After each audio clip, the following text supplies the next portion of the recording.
Então a vida foi por ali, a vida de Zona Norte, normal, né? Vida de garoto de Zona Norte, né?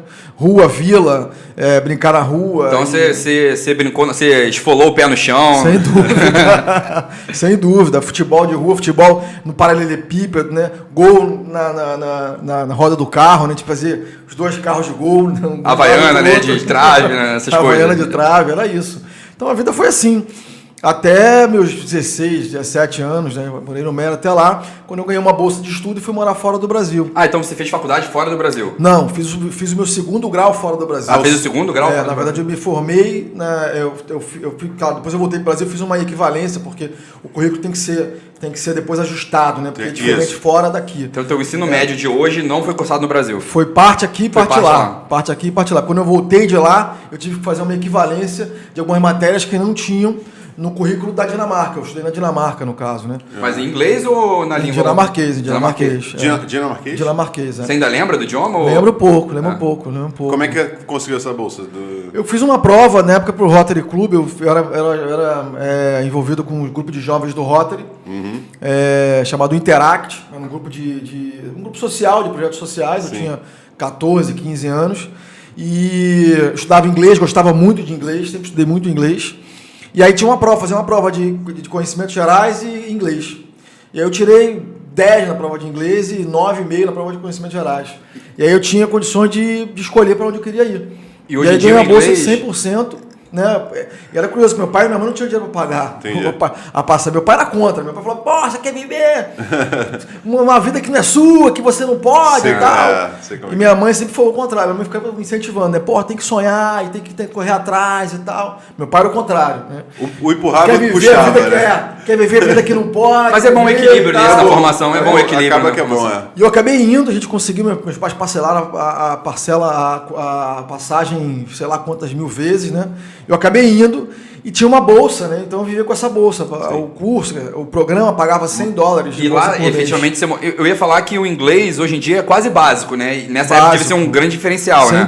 Sem dúvida.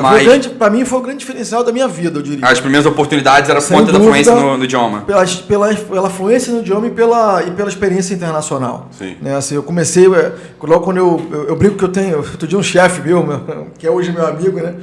Eu contando a história, tomando um vinho, batendo papo, e eu contando a história, ele falou, porra, quantas vidas você já viveu? Quantas vidas são essas, né? Porque eu tive algumas vidas, né? Eu falo. Mas antes, uma curiosidade sobre esse período aí, então, que a maioria da galera deve desconhecer. Quando você foi para Dinamarca, você morou em que lugar? Morei numa casa de família, morei com 4 famílias diferentes. Na verdade, assim, eu morava num quarto da casa da família, e de cada 3 meses, 4 meses, eu mudava de uma família para outra. Fazia parte do programa da Bolsa isso, então? Fazia parte do programa da Bolsa, era o previsto, para evitar que você se vinculasse demais a uma família, né? Sim. Emocionalmente falando. Então, o programa te mudava de família constantemente. Você estudava na mesma escola, mas mudava de família constantemente. Não, e é interessante esse negócio de ficar numa família, né? Ainda que te mudasse, porque você pega mais a cultura local, né? Muito. Você poderia ficar com todos os estudantes do mundo todo numa república. Não, isso é a diferença muito grande, porque você está no seio da sociedade. Sim. E isso faz toda a diferença. Uma coisa é você ir para um lugar turistar, né? Outra coisa é você ir para um lugar com quem é do local. Exato. Que te apresenta a sociedade, que te bota dentro da raiz da sociedade, né? E o legal do programa é isso, né? Que você passa a viver a vida de um cidadão comum, né? Com os hábitos, cultura, hábitos de alimentação, né? Hábitos de dormir, acordar. Eu me lembro que eu fui morar numa família, a primeira família que eu fui morar foi numa fazenda, né? Eu tava com aquela coisa, vou morar na Europa e tal. Super moderno, né? E aí eu passei para a prova e meu primeiro país era Estados Unidos, eu queria ir para os Estados Unidos. E aí fiz a prova direitinho, passei por uma escola em Vermont, né? Na fronteira com o Canadá, no nordeste dos Estados Unidos. Uhum. E teve um problema na escola, a escola cancelou o programa aquele ano e eu fiquei sem minha vaga. E aí o coordenador do programa, que era um egípcio, falou, não, você não vai ficar sem programa, vou deixar que eu vou te arrumar um lugar. Qual é a tua segunda opção? Aí tinha África do Sul, México, Austrália, Dinamarca. Era Estados Unidos, África do Sul, México, Austrália e... Era mais ou menos isso. E aí a África do Sul estava no meio do apartheid, uma confusão desgraçada, né? Não podia ir. México eu não queria. Austrália, a passagem era muito cara. E eu queria ir para os Estados Unidos, não consegui, sobrou Dinamarca, né? Que eu não tinha ideia do que era, né? Uma palavra dinamarquês você não sabia? Não sabia nem onde era. Não sabia nem apontar no mapa. Nem onde era. Aí no Meyer, ali quem é do Meyer sabe ali, não sei se ainda tem hoje em dia, mas no Meyer, perto da estação do Meyer ali, tinha uma biblioteca pública, né? Em frente ali do trem. Em frente ali do trem. Não sei se tem mais. Não sei se deve existir. Mas ali tinha uma biblioteca antigamente. E aí eu fui lá para ler sobre a Dinamarca, porque não tinha internet, óbvio, né? Então na biblioteca aí fui lá, reino com rainha, não sei o quê. Uma loucura. A Dinamarca é a monarquia mais antiga do mundo, né? É muito antiga. Aquilo me encantou, falei, caramba, que legal, ótimo, quero ir pra Dinamarca. Aí fui. Foi conhecer a história e Só que com uma coisa na cabeça, assim, monarquia, Europa e tal. Realeza. Fui morar numa fazenda. Longe um vilarejo de 92 habitantes, eu era o 93º habitante do vilarejo. 92? Dinamarca é um país pequeno, pra galera que não sabe, né?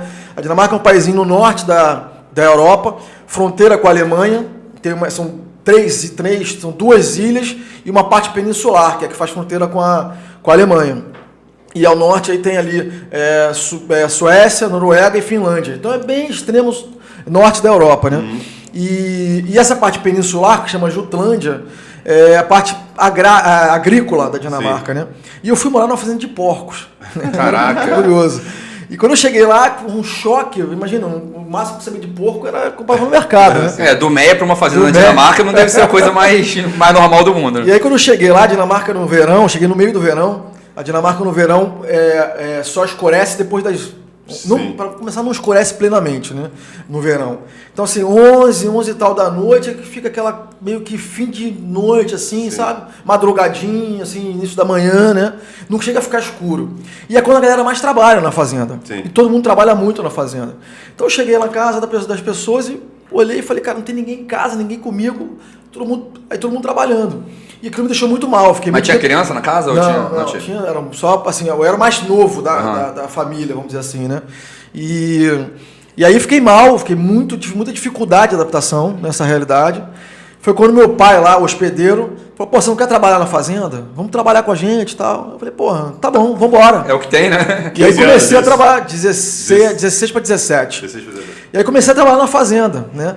E aí foi uma curtição, cara, um aprendizado, assim, inacreditável. Adorei essa experiência de trabalhar na fazenda. Você já tinha falado isso publicamente ou não? Acho que não.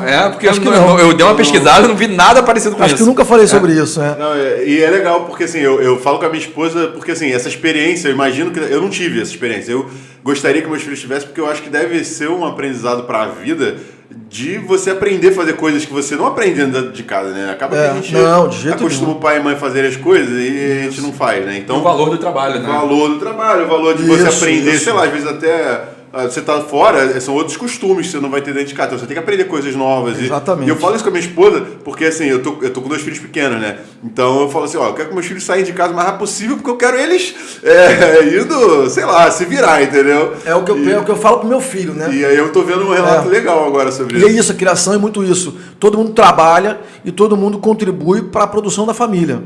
Então era uma família muito rústica. Isso mudou muito, né? Eu voltei lá várias vezes. E com o aumento da participação da grande indústria do alimento, esses produtores foram morrendo no mundo inteiro, espaço, na verdade, né? não só no Brasil, no mundo inteiro. Né, a grande indústria foi tomando conta dessas produções. Eles eram o segundo maior produtor de porco da Dinamarca. Hoje a fazenda fechou praticamente, né? Porque se foi concentrando nas grandes indústrias. Sim. Mas foi curioso, porque eu juntei uma grana, como eu não tinha dinheiro para ir, né, para viajar, eu comecei a trabalhar de office boy ali numa firmazinha na Senador Dantas, no centro da cidade, né? E eu me lembro de fazer um serviço, né, banco e tal, e tudo era muita fila, naquela época era muito banco, né? Muito cheque, mochila cheia de cheque. O pessoal hoje com Pix aí não lembra como é que era isso. E eu ficava na fila do banco puto da vida, aquela fila, o calor desgraçado, só pensava na minha viagem, né? Não, eu vou gastar dinheiro, vou juntar dinheiro pra ir pra Europa e não sei o quê. Pra voltar, você já tinha ido? Não, eu ia. A primeira vez. Era pra ir, porque eu precisava juntar uma grana pra ir, né? E aí o meu sonho era ir pra Europa, aí de repente eu sonhava a Europa assim, um negócio sofisticado, maravilhoso, para ir numa fazenda. Mas foi uma experiência que depois a gente se encontra, os estudantes todos do programa se encontram, E a galera que foi para as grandes cidades, né? Copenhague, Aarhus, que são as 2 maiores cidades da Dinamarca, a galera ficava impressionada com a experiência.